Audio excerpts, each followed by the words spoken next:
Back to fun learning with Badri and Rishi.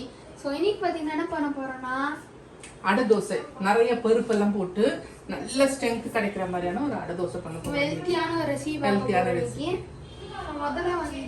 முதல்ல வந்து கொஞ்சம் நமக்கு தேவையான அளவு காஞ்ச மிளகாய் எடுத்துக்கணும், இஞ்சி எடுத்துக்கணும். கட் பண்ணி வச்சிருக்க இஞ்சி எடுத்தாச்சு. இது ரெடியே போட்டுட்டு மிக்சியில் அரைக்க போகணும். அதுக்கு முன்னாடி நம்ம என்ன பண்ணோம்னா 4 hours முன்னாடியே வீட்டில் என்னென்னலாம் பருப்பு இருக்கோ ஒரு அரை அழகு அரிசி எடுத்துக்கணும். அது இல்லாமல் என்னென்ன பருப்பு இருக்கோ கடலைப்பருப்பு, உளுந்தம்பருப்பு, பாசிப்பருப்பு, தோரம்பருப்பு, என்னென்ன பருப்பு இல்லைன்னா மொச்சை பயிர் வகைகள்லாம் இருக்கும்ல, மொச்சை, காராமணி, அது மாதிரி எது இருந்தாலும் எந்தெந்த பருப்புனாலும் போட்டுக்கலாம். கால் அழகு போட்டால் போதும், நிறைய வேண்டாம். ஸோ எல்லாமே போட்டு நம்ம வந்து ஊற வச்சுட்டோம். கொஞ்சோண்டு தனியா கூட போட்டிருக்கோம். தனியா வந்து நல்ல ஃப்ளேவர் கொடுக்கும், அதனால தனியா போட்டிருக்கோம். தனியா இப்போ வந்து முதல்ல வந்து காஞ்ச மிளகாய் கொஞ்சம் செதில் ஃப்ளேக்கியாக இருந்தால் நமக்கு வாயில கடிக்க கஷ்டமா இருக்கும் இல்லையா, அதனால் இஞ்சியும் காஞ்ச மிளகாய் முதல்ல நல்லா ஒரு சுற்றிட்டு then we go for the இஞ்சியும் காஞ்ச மிளகாயும் அரைச்சாச்சு. அது கூட வந்து நம்ம வந்து ஊற வச்ச 4 மணி நேரம் ஊற வச்ச அரிசி, எல்லாவரும் பட்டாணி, மொச்சை, காராமணி, கருப்பு உளுந்து, பாசிப்பயிறு, கடலைப்பருப்பு, தோரம்பருப்பு, எது இருக்குதோ காராமணி எது இருந்தாலும் இதில் போட்டு அரைச்சிக்கணும். தனியா வந்து ஒரு நல்ல ஸ்மெல் கொடுக்கும். வெந்தயம் வந்து கிறிஸ்பியாகவும் கலரும் நல்லா வரும். முருங்கை சால்ட் வந்து நல்லா முக்கவாசி பார்த்து அரைஞ்ச பிறகு சால்ட் போடணும். ஆனால் ரொம்ப மையா அரைக்கக்கூடாது, கொஞ்சம் குறைன்னு அரைஞ்சாதான் நல்லா கிறிஸ்பியாக இருக்கும், முறுமுறுன்னு இருக்கும். நம்ம இப்ப பார்த்தோம்னா நம்ம வீட்ல அதே தோசை தான் சுட்டுட்டு இருக்கோம். சுட்ட தோசை டிஃபரண்டான தோசை, சுட்ட தோசையை சுட்டுட்டு இருக்கோம். நான் இப்ப புதுசா தோசை நம்ம ட்ரை பண்ண போறோம். ஆமா, இது ரொம்ப ஹெல்த்தி கூட. அதுக்கப்புறம் மாவு இல்ல, மாவு போய் வாங்க போகணும், அது மாதிரிலாம் இருந்தா ஒரு போட்டாச்சு அந்த மாவுக்கு. இப்போ இன்னும் கொஞ்சம் அரைக்கணும். கொஞ்சம் சாலிட் ஃபார்ம்ல தான் இருக்கு. சோ நம்ம இன்னும் கொஞ்சம் அரைக்கணும். கொஞ்சம் வாட்டர் ஆட் பண்ணிக்கலாம். நமக்கு வேணா கொஞ்சம் வாட்டர் ஆட் பண்ணிக்கலாம்.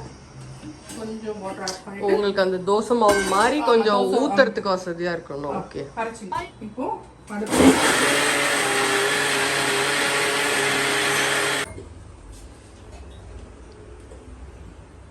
மாவு பதத்துக்கு நல்ல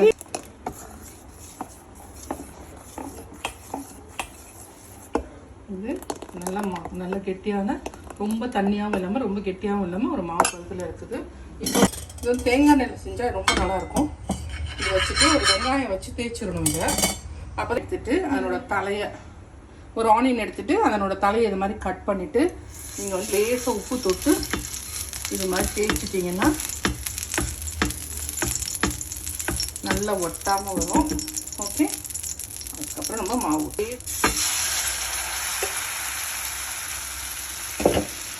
கொஞ்சம் ரொம்ப மெலிசாக ஊற்றலாம், கொஞ்சம் திக்காகவே ஊற்றலாம். அதனால் முறுமுறுன்னு இருக்கும். அது வேகணும்னா திருப்பி போட போகிறோம். ஸோ இந்த மாதிரி சீக்கிரமாக வேகணும் அப்படின்னா இந்த மாதிரி மூடி போட்டு வச்சிடலாம். ஃபியூ மினிட்ஸ் மேலே வெந்துடும்ல. வெந்துருச்சா மொத்தமா பார்க்கலாம். ஊற்றும் போது மாவோட கலர் இது மாதிரி இருந்துச்சா, இப்போ நல்லா வெந்து நல்லா எல்லோயிஷ் கலர்ல இருக்கு. இப்போ நல்லா ஒட்டாம வருது. தோசை கலரும் நல்லா இருக்கு. ஸ்மெல் தேங்காய் ஸ்மெல் தூக்குது. தேங்காய் வந்து ரொம்ப நல்லா இருக்கும் அடை தோசைக்கு. அதில் வெல்லம் வச்சு சாப்பிட்டா ரொம்ப நல்லா இருக்கும். கார சட்னியும் நல்லா இருக்கும். இது பார்க்க நம்ம சாப்பிட்ற மசாலா வடை மாதிரி இருக்குன்னு. ஆமா, அந்த மசாலா வடையில நம்ம என்னென்ன போடுவோம், எல்லாம் பருப்பு வடை தானே. இந்த பருப்பு தோசை பட் இது ரொம்ப ஹெல்த்தி இல்ல, ஸ்பெஷலி அழகா வந்திருக்கு பாரு. கிட்ஸுக்கு வந்து ரொம்ப எனர்ஜி பயங்கர எனர்ஜி. இது நல்ல செவக்க வச்சு எடுக்கலாம். ஓகே, அது செவக்கவே மாட்டேங்குது. நல்ல கிறிஸ்பியான மொறு தோசை. 2 பக்கம் நல்லா திருப்பி போட்டு திருப்பியும் சுடும்போது ஒரு வெங்காயத்தை எடுத்து நல்லா தேய்ச்சிட்டு, எப்போ தோசை ஊற்றுனாலும் வெங்காயம் தேய்ச்சிட்டு நீங்கள் ஒரு கலக்கிட்டு மாவை ஒரு 2 கரண்டி போடுங்க. 1.5 கரண்டி 2 கரண்டி மாவு போட்டு. அம்மா என்னதாம்மா போடுறீங்க இந்த சட்னியில? ஸோ தோசை வந்து எங்கள் அம்மா சூப்பராக பண்ணி வச்சுட்டு போயிட்டாங்க.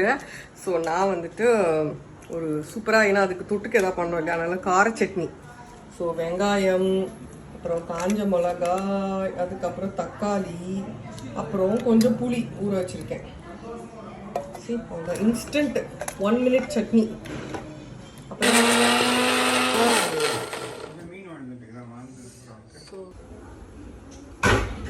சூப்பரான கார சட்னி இந்த தோசைக்கு ரெடி ஆகிவிட்டது.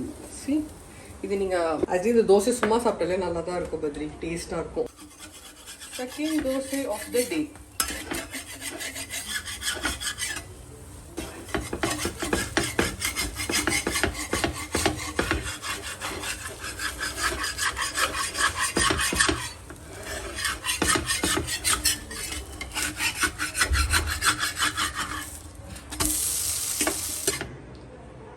எஸ் எஸ் நம்மளோட dosa ready with chutney instant chutney super நம்ம தோசை கோகனட் ஆயில் யூஸ் பண்ணி பண்ணியிருக்கோம் அதனால ஸ்மெல் சூப்பராக இருக்கும் டேஸ்ட் நல்லா இருக்கும் சாப்பிட்டு பார்த்து சொல்லுங்க வாங்க சாப்பிடலாம் ஸோ கைஸ் இப்போ நம்ம தோசை சாப்பிடலாம் வேற வேறு கைஸ் சூப்பராக இருக்கும் So fun learning with Badri and Rishi. Like பண்ணுங்க share பண்ணுங்க நிறைய இன்ட்ரெஸ்டிங்கான வீடியோஸ் உங்களுக்கு வர போகுது. Bye bye. See you in another video.